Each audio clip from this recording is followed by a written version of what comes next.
Hi అండి. నేను అమ్మవారికి నైవేద్యం చేస్తున్నాను. సెకండ్ వీక్, ఫస్ట్ వీక్ పులగం అది పెట్టాను. దీనికి నేను డ్రై ఫ్రూట్స్ ఫ్రై చేస్తున్నాను. డ్రై ఫ్రూట్స్ ఫ్రై చేస్తాను.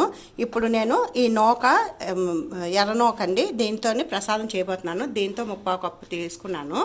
దీంతో బెల్లం కూడా కప్పు తీసుకుంటానండి. ఇదిగోండి, ఇలా ఫ్రై చేస్తున్నాను. మన నూక ఫ్రై అయిపోయింది. ఇప్పుడు నేను ఈ పక్కని హాట్ వాటర్ పెట్టాను. దీంతో 3/4 కప్పు, 3 కప్పులు వేసానండి.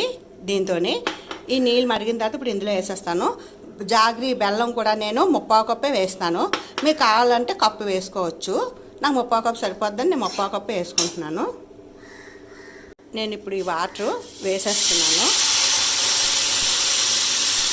ఇప్పుడు వాటర్ వేసాం కదా, ఇది మూత పెట్టేస్తాం మనం. ఇప్పుడు ఇది పెట్టేసిన తర్వాత ఒక పావుగంట తర్వాత మనం మూత తీస్తే ఇది ఉడికిపోతుంది. అప్పుడు జాగ్రీ వేసి ఉంచుతాము, అది కలిపి తీయించేస్తాం, అంతే అండి. మనకి నూక ఉడికిపోయింది. ఇప్పుడు నేను ఈ బెల్లం వేసేస్తున్నాను. మీకు తీపి సరిపోకపోతే ఇక కొంచెం వేసుకోండి. నేను సరిపడా బెల్లం ఇందులో వేసాను. బెల్లం వేసేసి కలిపేసాను. ఒక 5 మినిట్స్ ఇది ఉడకనిచ్చాక దించేసి ఇందులో కాజు అది వేసుకోవడమే, అంతేనండి. ఇదిగో చూడండి, మనం ఇప్పుడు మూత తీస్తున్నాము. చూసారా చక్కగా ఉడికి ఎలాగా కనిపిస్తుందో పాకం. ఈ పాకంలో వస్తేనే మనకు ప్రసాదం వచ్చినట్టు. ఇలాగే రావాలి.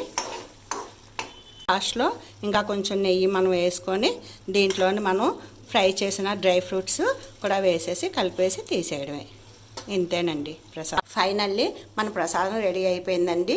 ఇదిగోండి మన ప్రసాదం. నేను ఎవ్రీ వీకు ఒక్కో వీకు ఒక్కో ప్రసాదం నైవేద్యం పెడతానండి అమ్మవారికి.